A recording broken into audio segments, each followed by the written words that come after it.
G'day guys, welcome to the Process of Success podcast. I'm here today with former South African cricketer Hilton HD Ackermann. Hilton, thanks for joining us. On your pleasure, man. Good to be here. For those of you that might not know Hilton or his career, he played 220 first-class matches, scored over 14,500 runs, including 40 centuries, 230 List A matches, over 6,000 runs, and 55 2020 matches, as well as 4 Test matches. Does that sound about right?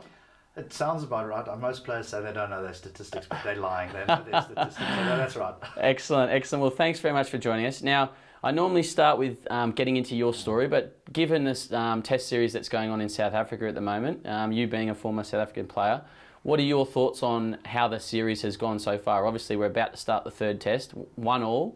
How do you think it's shaped up so far? Well, there's a little bit of needle, isn't there? It seems that two closely contested sides. I mean, I think both bowling units are very strong, and I think both batting groups are probably, when I say on the weaker side, that's where their Achilles heel is.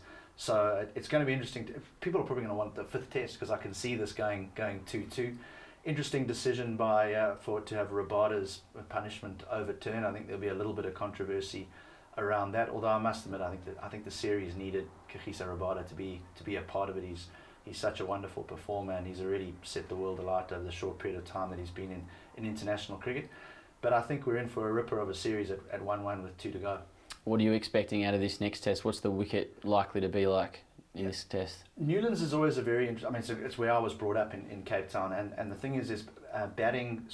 You want to be a batsman at number 5 or 6 at Newlands because it does a little bit up front. I mean, I think we go back to, is it around 2012 where I think Australia were 21 for 9, where the ball nipped around. South Africa won that Test match, and then a couple of years later, Ryan Harris knocked over Morne Morkel to win Australia the series there. It's always great Test matches at Newlands because it's a good contest between bat and ball. There's always a little bit in the wicket up front. If you're prepared to put the work in, you can get the runs. And then the overhead conditions can play a part. If suddenly you get an overcast day there, or the wind blows in a particular direction, the ball can swing around corners. So, captains are always looking out for that. There's a little trick if you can. There's a brewery right behind Newlands Cricket Ground, and if you can smell the hops, they say bat first because it's going to be flat. So if you don't smell the hops, well then you've got to have a little think. Well, there you go. What a really interesting fact about that cricket ground. And hopefully it doesn't, or it would be ideal if there was a fifth Test, because hopefully it's not 2-2 and there's no sort of winner at the end of the series. It's something I think maybe they should look at for future Test series. I think it's disappointing. I mean, I remember India touring South Africa a few years ago when I think South Africa were number 1 in the world. Graham Smith was the captain.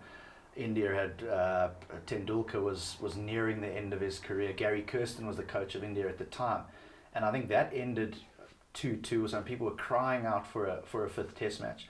I just find that even numbers, there's too much left open. It's almost a make it 3 or make it 5.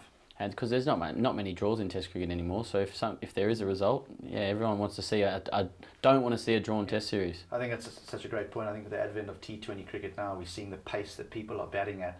That there's so much time in a Test match now that there's so few draws, which is great for the game.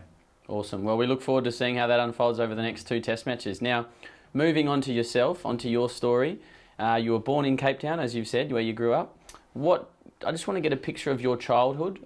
What's your earliest memory of playing cricket?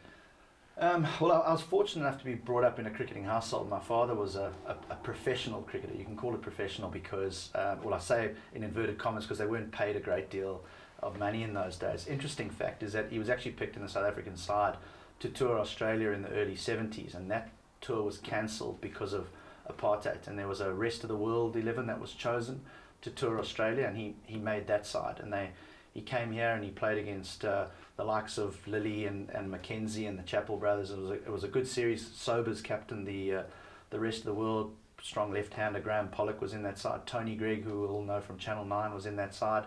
And my late father got 100 in the opening, I say Test match. They never counted as Test matches, which I think left a bitter taste in a lot of those men's mouths, because many years later there was a world team that came to Australia to play against that powerhouse Australian team of the 90s and early 2000s, and that was counted as a Test match.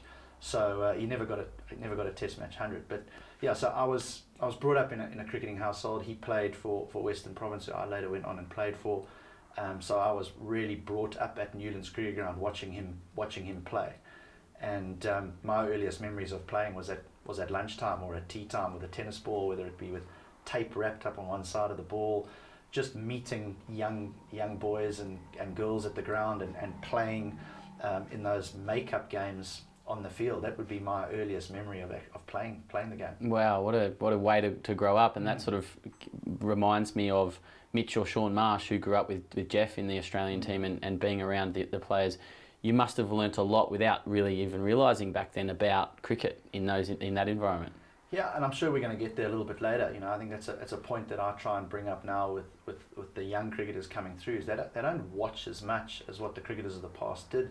You know, with their the world they live in now with mobile telephones, is they're not prepared to go and sit at a ground and watch a day. And as you rightly point out, I think without realising, you would sit down at a ground and watch. I can only refer to South African players, guys like Peter Kirsten, a gentleman by the name of Alan Lamb who played for England. There was a guy called Ken McEwen who actually came out and played here many years ago. Just watching them bat, watching them put an innings together, and only later on in life do you realise the things that they taught you without even knowing that they were passing on information. Without a doubt, it was a great way to be brought up into the cricketing world. Awesome. And then what age were you when you started to play sort of competitively and then beyond that get one-on-one coaching either from your father or someone else and really take it a bit more seriously? Competitively, that's interesting. I think competitively started from birth. You know, even on those little make-up games at the ground, there was always a competitive edge.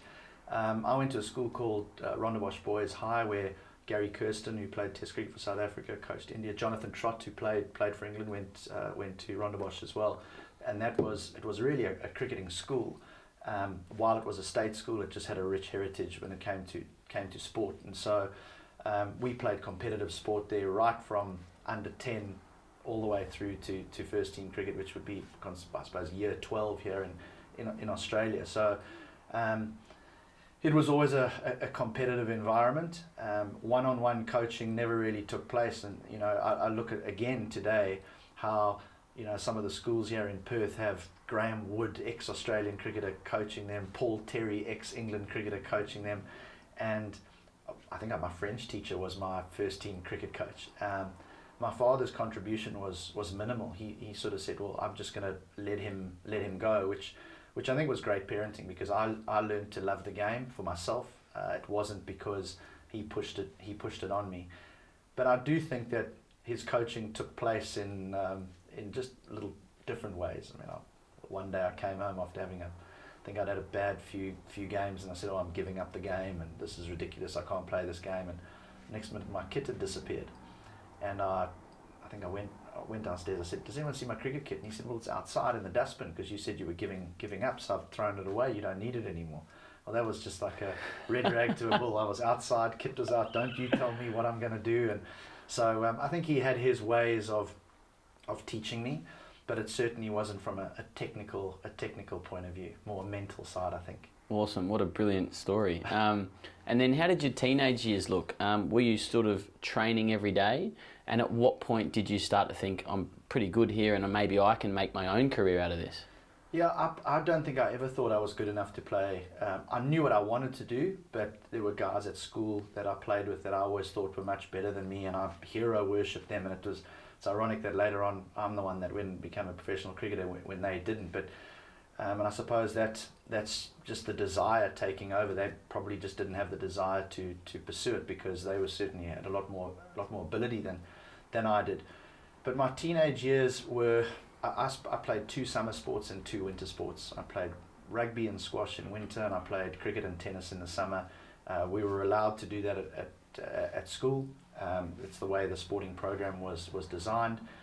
We were encouraged to play as much as we could. So I don't think I ever, when I say I knew that I wanted to be a professional cricketer, I think that only sort of came about my last year, I think, at school, because there was talk that South Africa were going to re-enter the international stage. We were still isolated from the world throughout my school life, and playing for your province, which would be your state here in Australia, was the main thing that you could aim for, and there wasn't a great deal of money in it. So it was only in probably the last year or two, where there was talk that, hang on, Nelson Mandela is probably going to be released from prison and South Africa will re-enter the international fray. So yeah, early on it was just, I just loved playing the game.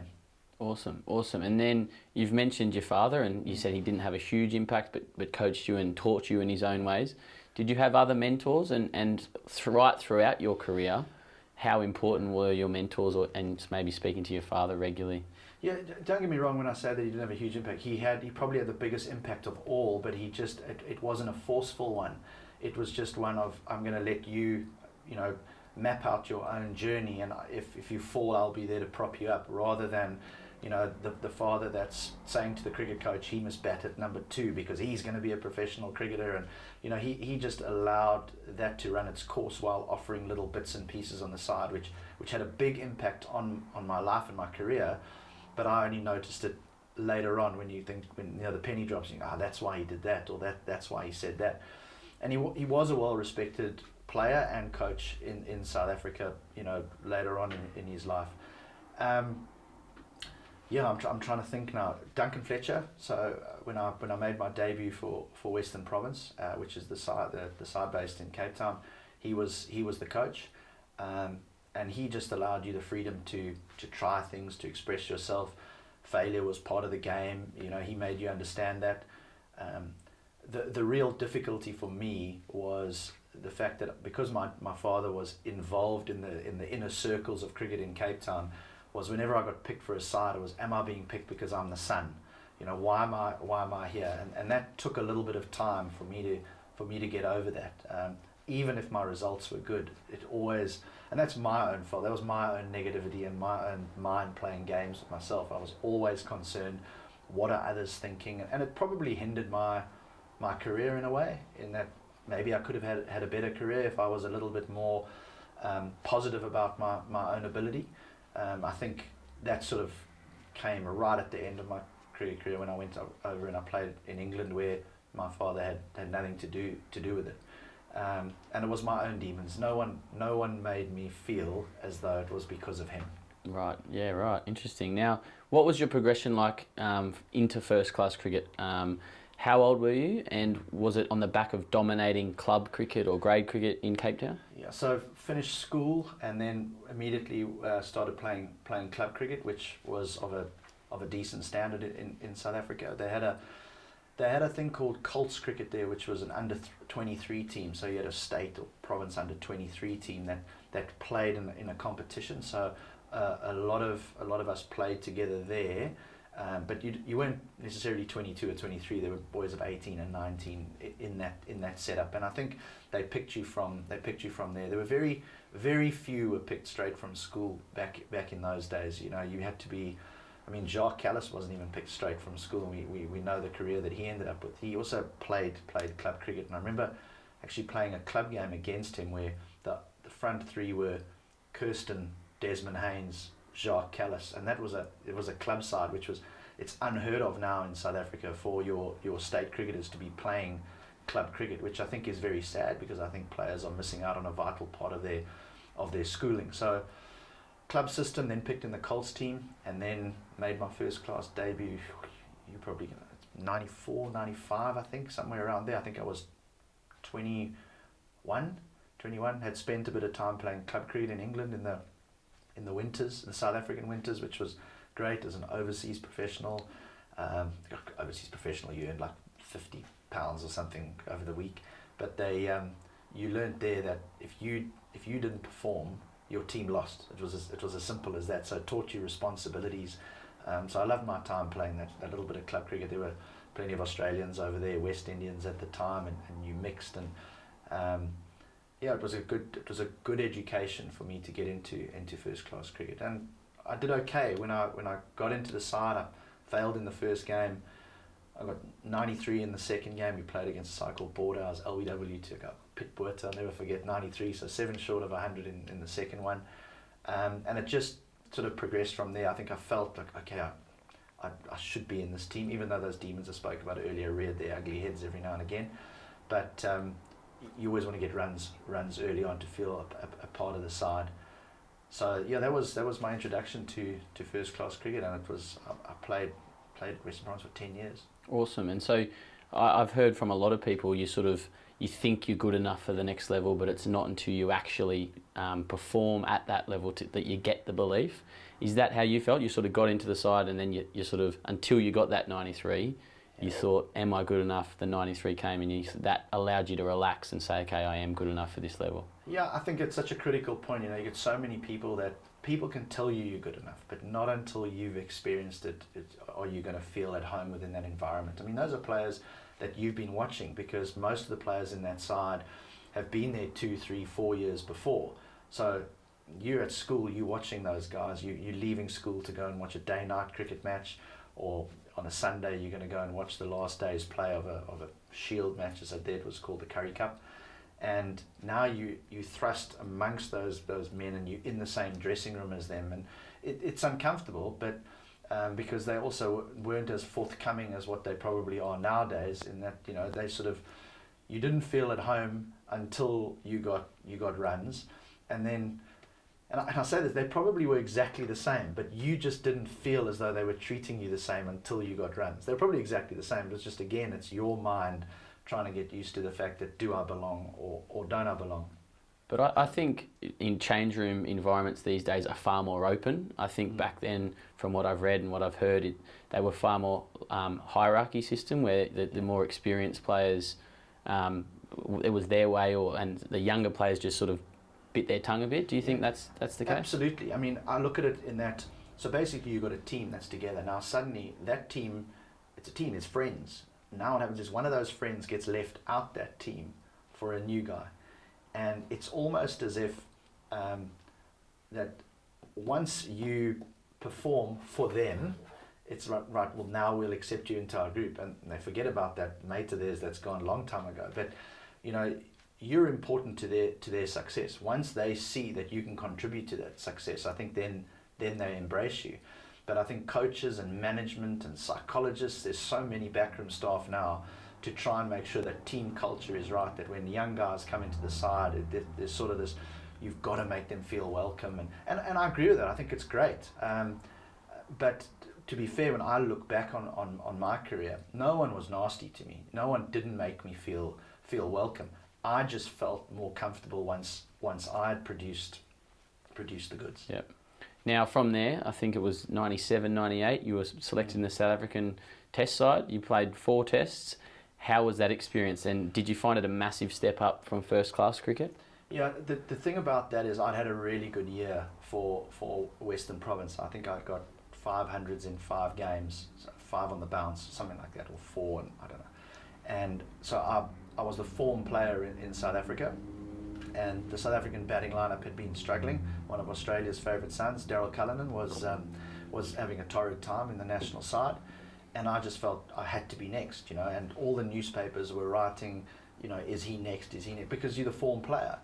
And I'll never forget walking into my parents' home and overhearing my dad saying to my mother, he's not ready. And we had a big argument about it, because I told him, who does he think he is? I'm the form player, I've got all these hundreds. And he just said, look, we'll talk about it another time. Anyway, yeah, I got picked to play the second test match against Pakistan in Durban. Got a half century in my first innings. And while it was a massive difference, because you had Waka Yunus, you had Shoaib Akhtar, Mushtaq Ahmed, in the next test match, Wazim Akram joined those 3. So it was an incredible attack to play against. When you play your state cricket, you've probably got 2 or 3 guys that are decent bowlers, and one that you can catch up with. In test cricket, it was just relentless. It really was all about the mental side of the game. And did all right against Pakistan, then came across a guy by the name of Muthar Muralitharan in Sri Lanka, and he bowled me out. I'd never seen anything like this before. And if I go back, Bob Woolmer was the coach at the time for South Africa, and as exceptional a coach as he was, I don't remember him ever saying to me, look, bat on off stump. He spins the ball prodigiously, he bowls the ball miles outside off stump, just work him through the leg side. I don't remember him ever saying that. And I remember we played at Newlands, and I batted at 3, and I got in, and I got to 20, and he came on to bowl. For the first time, I was now going to play against this guy, and he had a mid-off, he had a silly point, and he had a slip, and I looked at this and I thought, I'm going to crucify you. You cannot bowl to a field like this. And I went down the wicket, tried to hit him through extra cover, caught and bowled 20, and realised, okay, hold on a second, this guy is something special. So after Sri Lanka, I got dropped from the side, which I was upset about because there was a tour to England. So I went out of the best 11 and I couldn't make the best 16, which was, it was soul destroying. And eventually my old man and I, we got to talk about why I overheard him say that to my mom. And he just said to me, look, I would have preferred if you'd have gone to England, because in those days you played a lot of county cricket before you played the test matches, and I think you, as the person I know you are, would have settled into the side, you would have got some runs in the county system, you would have felt confident in the environment, and I was a very immature cricketer when I got picked for South Africa. We talk about guys like Ponting picked at a young age, Graham Smith picked at a young age. They were mature cricketers at that age. Michael Hussey maybe matured a little bit later as a cricketer, and we saw the career that he had. And I think about what type of player I was at the age of 30, and I think he was right. I was far too immature to be playing at that level against that quality opposition. I didn't know how to bat. So is that a regret? No, like we spoke off air. I don't regret. I represented my country, but I would like to have had a better career. And if my father was the selector, I probably would have. So what would your 30-year-old self, who knew more and was more mature, have said, or what was different about you then to when you actually did play? Well, I wouldn't have been content with 50 against Pakistan. I would have known how to go on. I'd only got a handful of hundreds, even though I've got those few in a row. I would never have tried to hit Muralitharan through extra cover. That's just a no-no.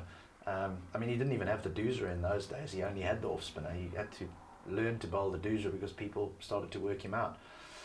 So there was, just the understanding of the game and just the understanding of looking and seeing a field that's placed and, okay, that's the field place, so that's what a bowler's going to be trying to do to me.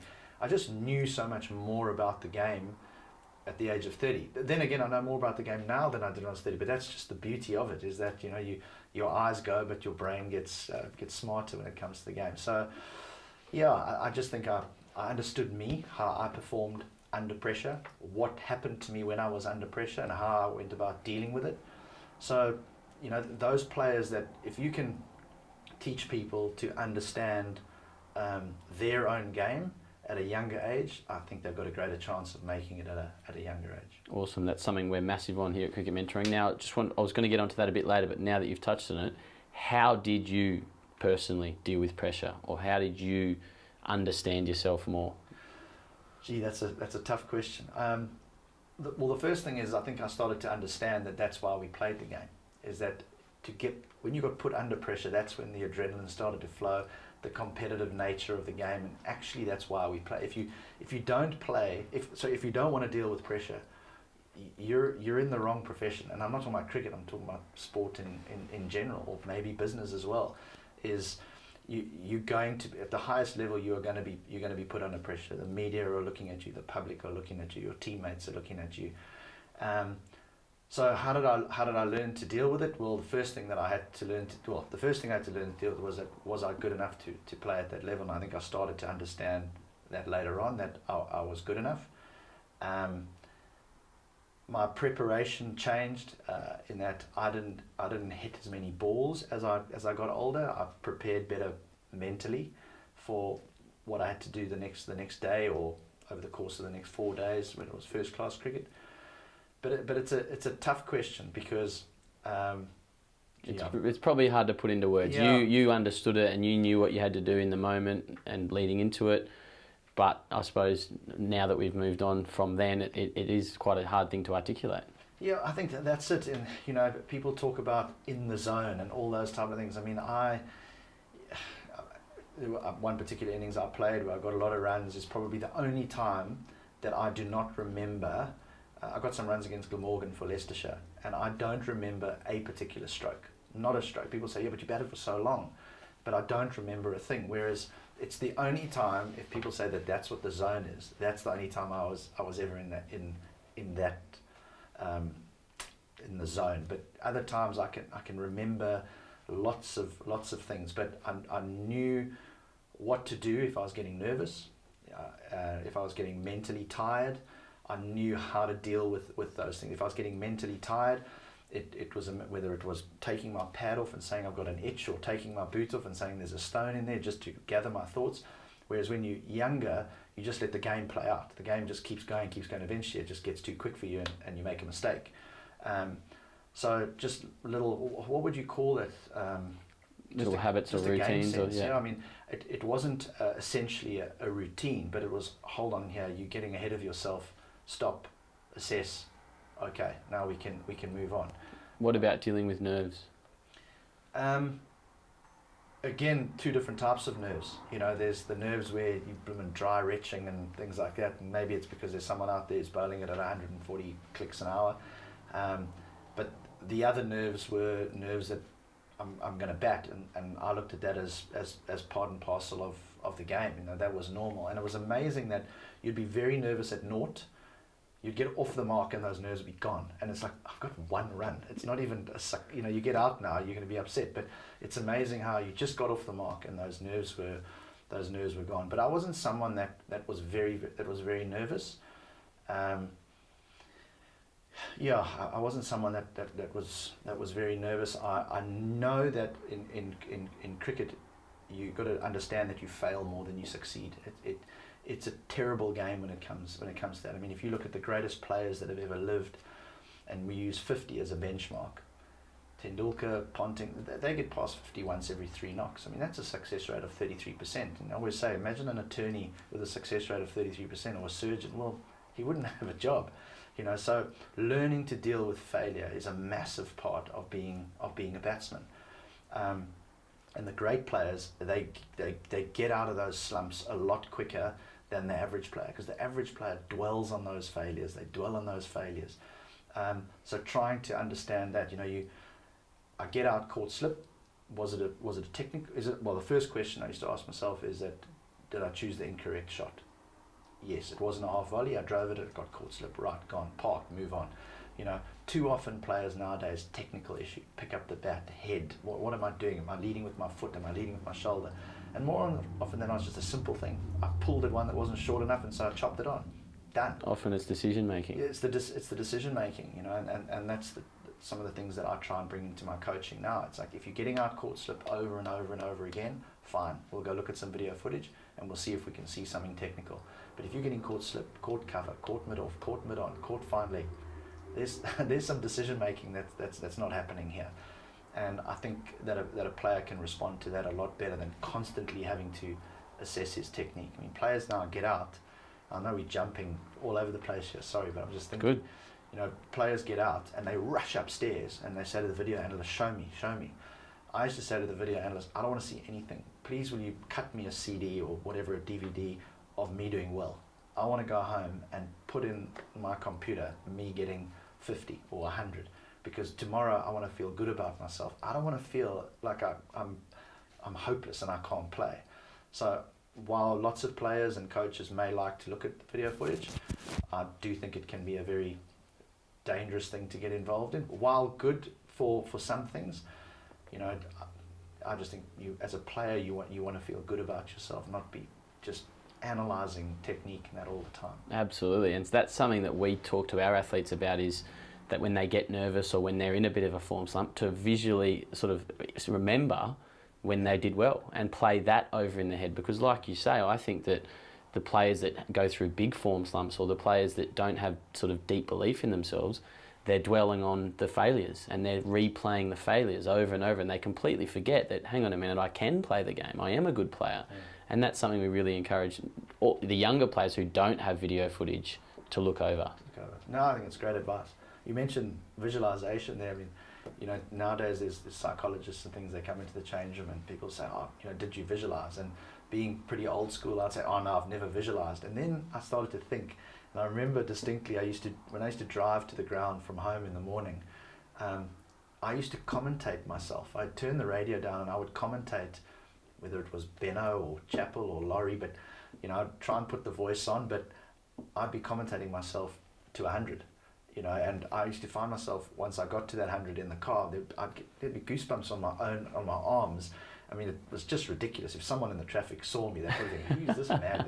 But later on down the line, years later, you said, I was actually I was visualizing, without knowing that I was visualizing. That's exactly what I was doing. So sometimes, us old farts, we can sort of say, visualization and all that stuff. Meanwhile, you did it all. You actually did that stuff. The other thing that we sort of talk a bit about is positive self-talk, because the story that you replay in your head is sort of what makes you feel either good or bad. And it sounds like you were doing a bit of visualizing, but also putting a good story in your head. Oh, Ackermann hits another 4-through cover, and you're making yourself feel good, which I believe, and I said this to you off air before, I'm a big believer, and everyone that follows our stuff knows that I think the best players are the ones that can get in the right mental and emotional state as often as possible absolutely. to allow them to make good decisions. People succeed with an ordinary technique, but they're often the ones that have an incredibly strong mind and are incredibly disciplined. Yeah, Graham Smith, he was ridiculed for his technique throughout his career, average over 50. Steve Smith, I don't know if it's the name Smith, but when I was one of them. When he came onto the international scene, I was like, no chance, absolutely no chance. Now, he's just worked it out. It's pretty simple when you actually look at it and break it down. But so many players with what were deemed bad techniques, Hashim Amla, Brian Lara, bat up, head down. They made it work because they had great hand-eye coordination, but they made their technique work for them. So and they understand their game well, don't they? Yeah. Yeah. So knowing what you know now and having just talked about that, how do you coach young players? You're a head coach. You've just had success with Guildford Grammar in the Darlow Cup. First title in 32 years. Yeah. Congratulations. Thank you. How do you approach your coaching with young players? There's obviously technical elements, especially we're talking batting here mostly. But how do you mentioned you don't get too much into technique if they nick one or whatever. How do you go about being a mentor or a coach for a young player? So the big thing for me arriving at Guildford and not having worked in a school environment or with a teenage environment, in South Africa I worked in their high performance system with the South African A side, the ladies side, sometimes the emerging team, but not really schoolboys, maybe the under 19s, but they're 2 years out of school. Was just understanding how teenagers work. That was the first thing. So for the best part of it, it was just sitting and watching and listening to how they operate. But self-talk was a big thing. For them, they dwell on their failures, because bearing in mind their failures are, the distance between their failure and success is a lot bigger than someone who's a professional cricketer. So to get them back up again is major, because they will go fail, but you just need to just keep them going.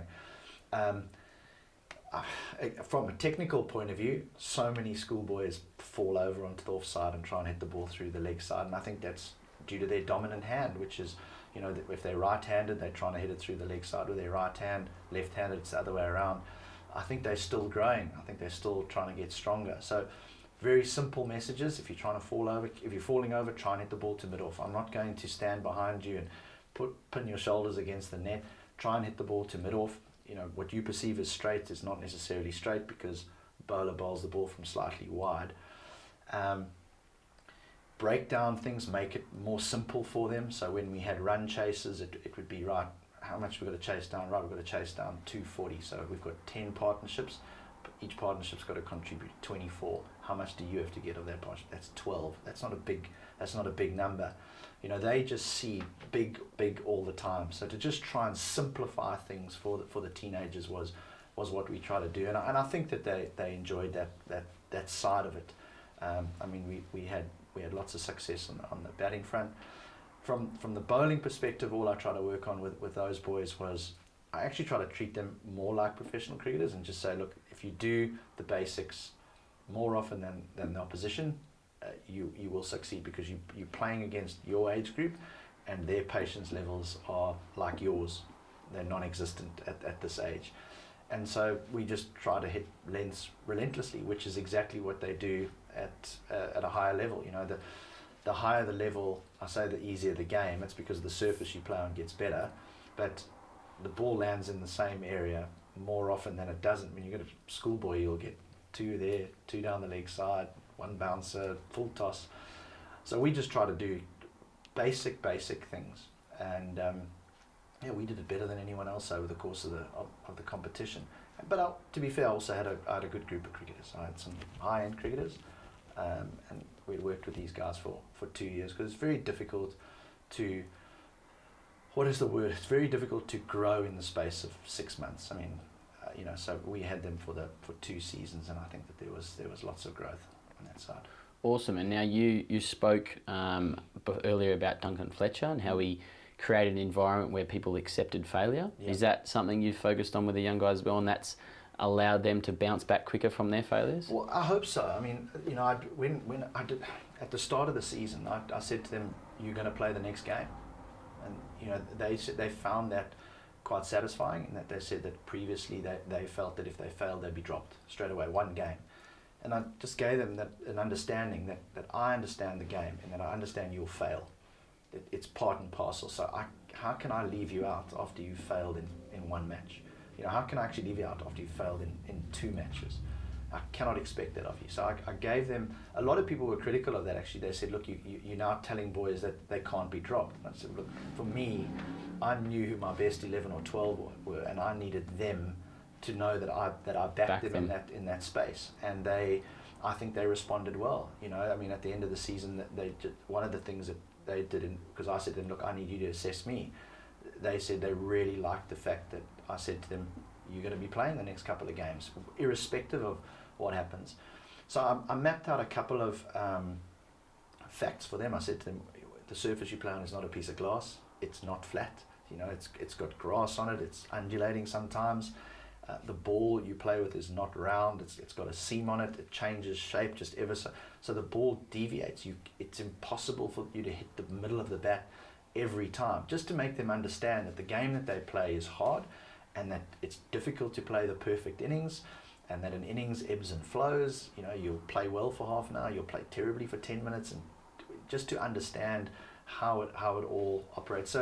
So we did quite a lot of talking. But when I say we, in that, I asked a lot of questions, and to try and see if they would provide answers. And as the seasons progressed, and I say the seasons because I had them for 2, is so they were more comfortable to open up and say, look, this is how we feel, and when we do fail, we think, should we go play volleyball? And our friends finish at 12 o'clock where we got to play all day and things like that. So yeah, I just try to make it, to understand, for them to understand that I know what they're going through, that it is a very, very hard game. It is a very hard game, and it's extremely challenging. And while everyone focuses on rowing and says that rowing is the toughest sport in the world, I just say to them, well, look, you've got to row hard for 6 minutes. You've got to bat for 6 hours. You tell me which is the tough game. Awesome. I think that's such a great philosophy. I think I know when I sort of played, had my professional career, whenever I had an opportunity in the first team, I never felt safe or secure, and never felt backed. And that really held me back from probably playing at my best. And I think that allows players to then go and play with freedom. Yeah. Something that I've seen a lot in young athletes, young cricketers who I work with, is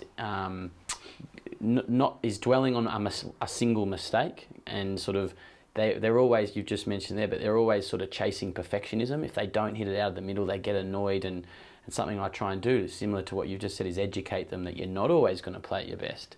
Is that something that you've just mentioned that you've worked quite a lot on, is not letting them sort of dwell on mistakes for too long? Yeah, I mean, I remember my late father, so I'm sorry I keep bringing him up, but he was a major factor in my life, in that he always used to say to me, do you know that at the end of the month, when you get your brown envelope that says batsman on it and it's got your paycheck in it, that there's a bowler that also gets a brown envelope that says outswing bowler on it? And he's not there just for your fun and games. He's there to try and get you out, and he has a certain amount of skill to his disposal. So he is allowed to beat the outside edge. He's allowed to nip one back off the seam. A spinner is allowed to spin. They're allowed to spin the ball. And so when it doesn't hit the middle of the bat, understand that you're competing against somebody else, and you've got the elements to deal with, whether it's an overcast day, whether it's a surface that's nipping around, and it's for you to be able to deal with that. So those are like the kind of discussions that we would have with the team to try and say to them, you've actually got no right to play the perfect innings. You'll probably play 2 in your whole life, the perfect innings, and one of them will be an unbelievable 38 where you hit 7 fours, 6 or something, and it's the perfect innings, and then you make the mistake. Inevitably, what happens is the big 100 is the one that's riddled with ups and downs. And sometimes the most talented players. I remember working in South Africa at the High Performance Centre. There was a young guy by the name of Stiaan van Zyl who actually played a couple of test matches, a left-hander. He's at Sussex now? Yeah, very reminiscent of Gower in that David Gower. You watch him bat and you think this guy doesn't care, just because of how he played. And I always used to say to him, Stiaan, I want to see you get an ugly 60.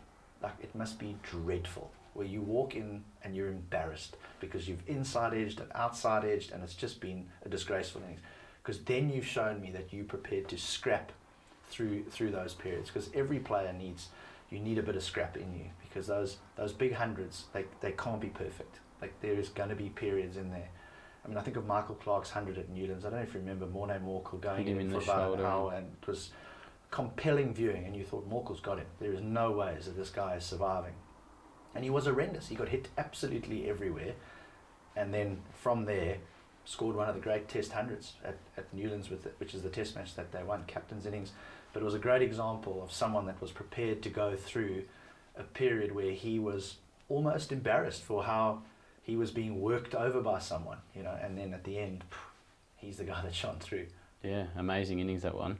Now, while we're on your coaching and the athletes you're working with, what do your sessions look like? How do you said it took you a while to work the teenagers out. How do you try and structure your sessions? Is there a combination of drills, live nets, match scenarios? What do you think works best? We've got a lot of coaches that watch and listen, and sort of what do you do with your players normally? Yeah, I find cricket bizarre, to be honest, in that I don't know another game. You would be able to point out games to you, but I don't know another game where you practice shorter than you play. If you think about cricket as from an individual perspective, we say to a guy, you're going to get 20 minutes in the nets. Oh, and then by the way, on the weekend, you've got to go bat for 6 hours. I mean, we don't teach people to bat for that amount of time. They've actually got to work it out themselves. So we do create scenarios, but again, in a school environment, you've got a Tuesday and a Thursday to work with. So a young boy's got half an hour or 40 minutes of batting.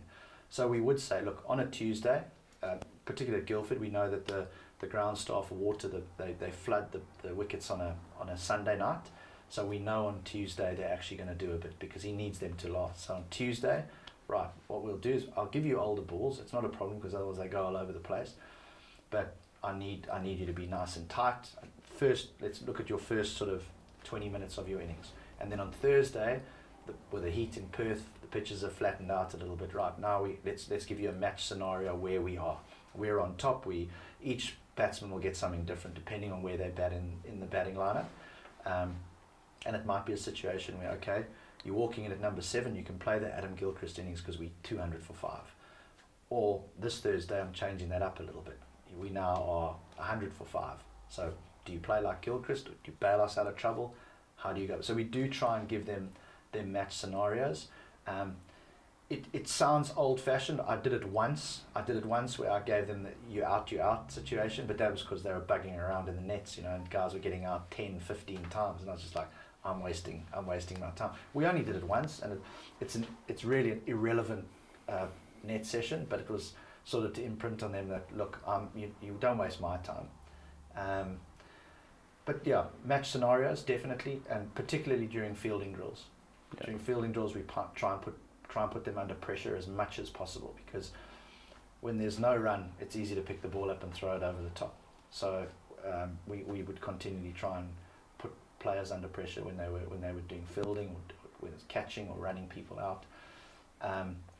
Bowlers, again, I think the match situations were more dictated to the batsman, and that's probably because I come from a batting background. But to say to the bowlers, again, the basics, you're at the top of off stump. It's for you to work out what type of surface we're on. If we're in India, the ball might need to go a little bit further up or further back to hit the top of off stump. If you're playing at the whacker and it's bouncing, well, the whacker of old, you need to get the ball further up, because that will hit the top of off stump, not the ball that's further back. So them understanding the right lengths on the different surfaces we played on. I try to be as mature as I could with them. They probably spoke a little bit above where they were, but I think they grew. Awesome. What a great insight. Now, going back to your career, we've just had a wonderful discussion, which we were going to get onto anyway. But back to your career, you then finished your career in South Africa and went and played in England. Yeah, it was a difficult one. I was actually captain of a team in Johannesburg. So it was Transvaal in the past. I think now they play under the name of the Lions. And I had a bit of a falling out with the CEO over a selection issue. And he basically said to me, look, you need to resign as captain, but you keep going. And I said, I'm not resigning. But anyway, I got fired as the captain. And I immediately phoned a guy by the name of James Whittaker, he's just resigned as the convener of selectors for England, and he was the CEO of Leicester County Cricket Club at the time, or the cricket manager, and he had got hold of me to ask me if I was interested, and I phoned him immediately and said, okay, I'm interested in going down this Colpack route, which is considered mercenary for some reason, and I signed the deal and I went across. They wanted me to captain in my first year there. They were a struggling county. They'd had huge success. They'd won the county championship, I think, in 96 and 98. Phil Simmons, the West Indian, was their overseas professional then. They had some really good county players, and they'd struggled ever since. And I shouldn't have taken that job because I didn't know the English way, and I found myself hitting my head against the wall for most of that season. I did have the privilege of playing with Chris Rogers that year. He came across and sub-pro'd. We had an Indian guy by the name of Dinesh Mongia who was our pro, and then he had to leave. He got picked for India, so Chris came across and Chris got a double hundred against it. We played against Australia at Grace Road, which is the Leicester ground, and he got a double hundred. He smashed Stuart McGill. It was a great innings, and I think elevated him. We were chatting off air into the stratosphere as far as Australia was concerned, and he was put back on the map again. But I loved my time in county cricket. I'd reached a point in my career. I was 30 when I started there, and practicing was something that I just wanted to play. Practicing was now tiring, you know what I mean? I'd practiced so much now, I just wanted to bat, and that's what county cricket gave me. I could bat 6 days a week, and on the 7th we rested and played. You played so much cricket, and I can understand there's criticism for county cricket because the amount of bowling that bowlers have to do. I wasn't a bowler, so I didn't have to worry. And they did have to do a lot of work, but from a young batsman's point of view, wow, to be able to go there and bat every single day, you don't have enough time to dwell on the failure because the next one comes. And if you're in bad form, you've got to deal with that mentally because there's no time to go into the nets and now start working out what you're doing wrong. You've got to deal with it. But on the flip side of that, if you're playing well and the next innings just keeps coming and coming and coming, you just runs flow, and it was an amazing experience to go and play those 5 years of county cricket under the Colpack agreement, which there was a young boy that wasn't very happy with me. He was always nattering behind my back, guy mercenary coming to take the English pound. He's only got the South African rand, and because the feeling was that we were taking up young English players' jobs. And I remember going to him. Ironically, his name's Tom. And I said to him, Tom, the day you average 30, and I said, I'm not asking for a lot. I'm only asking for you to average 30. The day you average 30, I'll pay for my own ticket home. But I knew he was never going to average 30 because he was just one of those guys who, your journeyman, he was just going to play and play and play, but never excelled. And again, it's ironic that English cricket, while the Colpacks were playing in county cricket, which started in 2004, England had a rise in their fortunes as a side, and not because of me, because they had a number of Colpack players playing around the country, and I think it strengthened the county system to the point which it can only benefit your national side when the best are playing against the best, rather than you playing against the county and know, well, if I have to deal with that bowler, that's fine, but I've got two other mugs who can't deal with it. So I was a fan of it, and I think the good players in England were fans of it, but I think the lesser players weren't.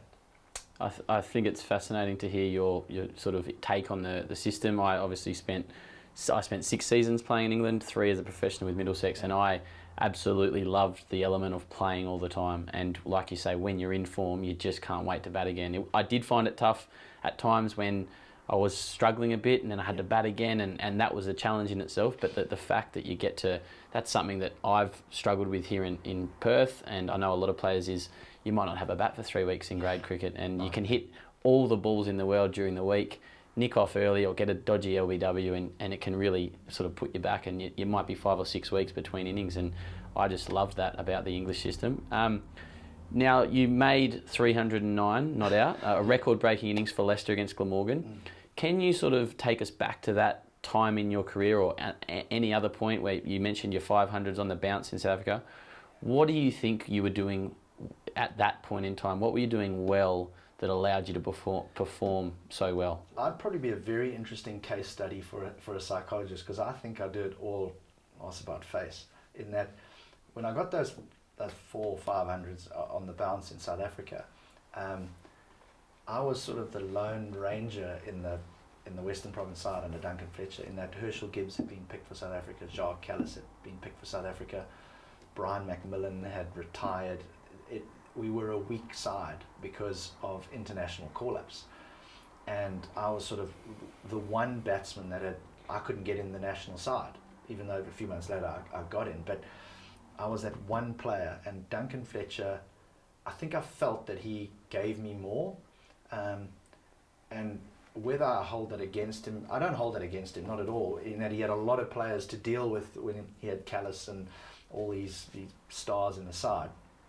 But I just had this feeling that he was sort of, right, you my man.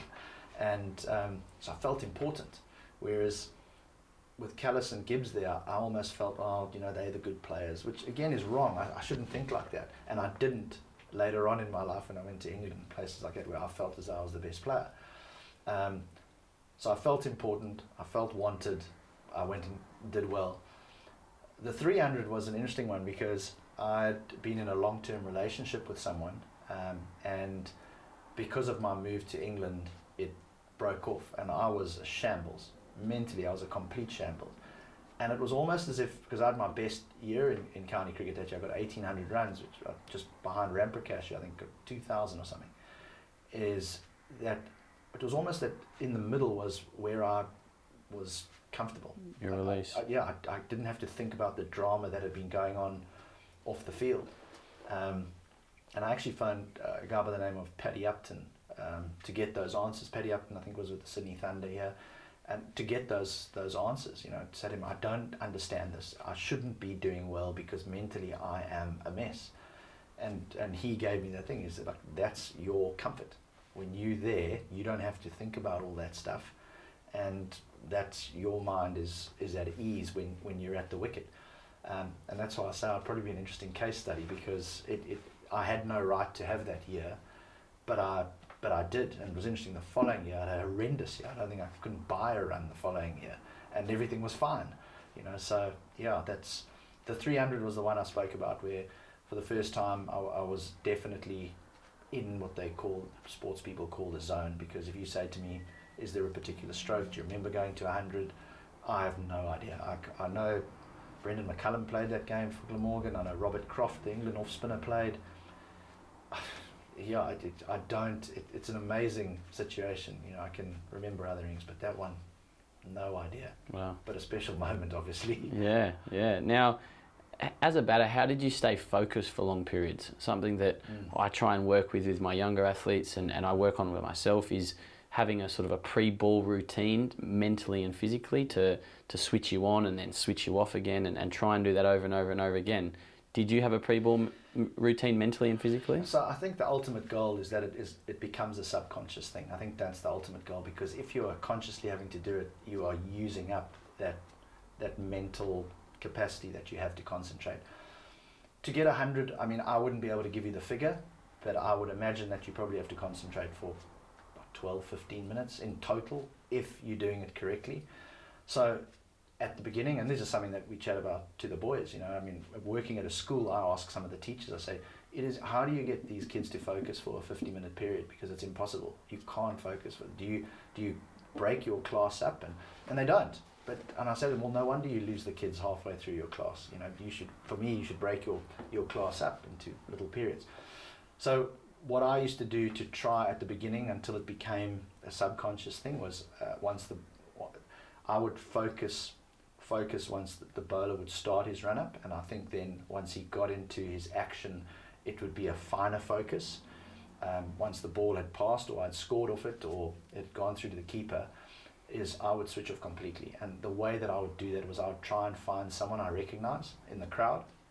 Difficult nowadays in a first class game because there's not many people in the crowd, but if it is, that was it. It was just looking, can I find someone if it was at Newlands and there was no one in there, is the smoke bellowing out the brewery chimneys, but to just completely defocus from the game, and I did that by walking away, and then when he's reaching the end of his mark, to get back into that little box, focus again, and then the sort of the fine focus when he gets into his delivery stride sort of thing. Were there any cue words, any sort of phrases or mantras that you said? I don't think so. And it's a bit similar to this new, I call it the new Rubik's Cube, the trigger movement, because there's things that develop every so often. Something new crops up, which comes the new craze, and that's why I call it the Rubik's Cube or the yo-yo. Is that, like, I look at the trigger movement, and I don't care if you do the Harlem Shuffle before the bowler bowls the ball, but at point of delivery, you need to be still. And I think you look at guys like A.B. de Villiers, who they have prominent trigger movements. Jacques Callis, Michael Vaughan had one. They are dead still at point of delivery, and when they're out of sync, that's when they get knocked over, when they move too late and their head's moving across the crease. So for me, the trigger movement is again something that needs to be subconscious. It's something that I said I never had, and then look back at footage, and I had one, but I was unaware of it. So all those kind of things, I think, technique has got to become a subconscious thing. If you starting to think about bat up and all those types, I think you're going to come under pressure. I know some people have cue words, and I'm sure there's nothing wrong with it, but I'm pretty sure that once you get to 37 or 58, that cue word is no longer happening. And I think at the beginning of your innings, you might have to be saying it to just find that rhythm, but I'm pretty sure you can't be saying switch on for 250 deliveries. Maybe some do, but I think if you can get it into your subconscious, that's the way to go. What's the best way for athletes to get something from their conscious thinking mind, telling themselves what to do, to their subconscious, would you say?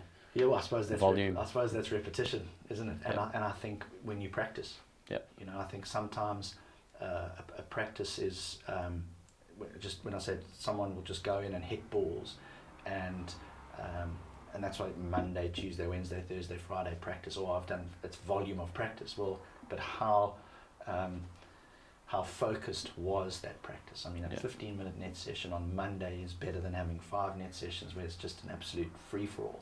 So I think to take your practices seriously and to get out of it what you need to get out of it. So repetition. Repetition is the mother of all skill. Now, just before we sort of get towards the end and wrap up, we've had a great long conversation here. Sorry. What are some of the attributes you've seen, having played with and against some of the best players in the world? What are some of the attributes you've seen as a consistent theme with those best players? Jacques Callis, for me, stood out. I'll never forget many years ago, transformation came into South African cricket, where there was selection criteria, and I remember going to him and saying to him, does this not bother you? Does this not bother you that there's certain criteria with regard to selection? And I was young, and he said to me, I just make sure I'm never in the equation. So all he focused on was his own performance. And I think sometimes we can get caught up in other people's performance, like, oh, look, I'm scoring more runs than him, and that type of thing, rather than his philosophy was simple. I'll score runs, I'll take wickets, selection is never an issue, as long as I focus on what I can do. So for me, he was phenomenal in that regard. Gary Kirsten and Herschel Gibbs. Herschel Gibbs was, and I'm sorry to refer to South African cricketers, but these will be names that people will remember. Herschel Gibbs, often referred to as a sort of a bit of a clown or the joker of the pack, but those two had such a great work ethic. Kirsten and Gibbs, they opened the batting for South Africa together. They opened for my provincial side, Western Province, and when they had a throwdown, someone was going to get killed, because they didn't throw half volleys. They worked each other over. They would ask for new balls, which is a luxury you have as a professional cricketer. You can get new balls for a throwdown, and they bounced each other. They tried to knock each other over, and I used to just sit and watch and think, wow, this they're not going through the motions here. This is not just half volley after half volley. That's a proper session. So yeah, those two, their work ethic and Callus's attitude will forever be etched in my memory, and why they had the success they had. And I'm sure that practicing together built incredible trust between the two of them, that when they were under fire and in a fiery situation, they had each other's backs. Absolutely, and the understanding of each other's games, you know. So they used to speak about it, if Herschel got a little loose, Gary could see it, you know, and he would communicate, go down the wicket and say, listen, you need to tighten up a little bit here, you know, we're in a test match, it's not a one-day international. And that trust to say, it's coming from Gary, I'll do it, and also that trust to know that if there's anyone that knows my game, it's him, you know. So yeah, again, you know, that's where cricket is such a, when I say a unique game, is that it is a team game played by individuals, but those are the team aspects which are often overlooked. I mean, I look at the schoolboy side that I've been working with over the last year and a half at Guildford, and I look at how I can sit on the sideline and say, oh, he's struggling, but his partner just stands with his bat next to him, doesn't understand, and it doesn't go and say to him, look, hang in there. So, you know, those are the kind of conversations that we would have. You know, why are you not trying to help your mate? But granted, he probably hasn't recognized it, but you know, those are the kind of things which they will learn going forward in what makes up a team dynamic. Yeah, which is what they probably don't understand just yet. Now, looking back on your career, or even in your life now, do you have any specific habits or routines, or did you? I think something I've noticed across the board in all walks of life is some of the most successful people in the world follow quite specific habits and routines. Some don't, but it's quite common that a lot do. So when I say organised, again, my late father always used to say to me, if you can't get the simple things right, how are you going to get the tough things right? And tough things are getting hundreds. That's very, very difficult. So if you can't dress correctly, when I say dress correctly, and there's always a team uniform or something, if you can't be punctual, you got no chance. So he used to, you know, always say, and I think I'm pretty organised. So from as far as routine is concerned, I was ready to go at 8 o'clock the night before. You know what I mean? My bags were packed, my kit was ready, my boots were clean, the spikes were tightened. I didn't get to a ground and now suddenly have to, oh, I'm missing a spike, or oh, my gloves are still wet, or whatever it may be from practice the day before. He taught me that, in that he was just, if you can't get the simple things right, you're not going to be able to do the difficult things right, and the difficult things are scoring runs. That's hard. Excellent. That's a great insight. Now, just the last couple of quick questions. What's probably the best piece of advice you've ever received, if you could think of something? It actually wasn't advice I received. It was a saying that I found, and it was, the greatest accomplishment in life is not in never having fallen, but in how quickly one stands up after having fallen. And I liked it because it's the game that I chose to play, where you fall a lot, and if you don't get up, you're gonna have a miserable time of it. So it was always, you know, get up and go again. Yeah, excellent, great piece of advice. And what's your definition of success? Oh, gee, that is now. What is my definition of success? Am I happy? Yeah. Am I content? And that doesn't go to cricket really. You know, it's just, am I a happy bloke? And yeah, I am. So far, I think I've lived a pretty successful life. Well done, well done. And finally, what do you love most about cricket, and why did you play cricket? The mateship, absolutely. You know, I mean, I love the game. I love the intricacies of the game, and I'm a student of the game. I love the history. I mean, I see the books here, and so my bookshelves are just covered with cricket books and ex-great players, and I'm a bit of a nuffy when it comes to that. But you know, the amount of friends that I've made from all around the world is just gold. You know, that is it. I'm sure all the other sports probably have the same, but yeah, I made some lifelong friends. I mean, the runs come and go. You know, those memories, they're there, but your friends are forever. Absolutely. HD, thank you very much for your time. What a brilliant interview, and thanks for sharing all that great information and stories with our viewers. Only a pleasure, anytime.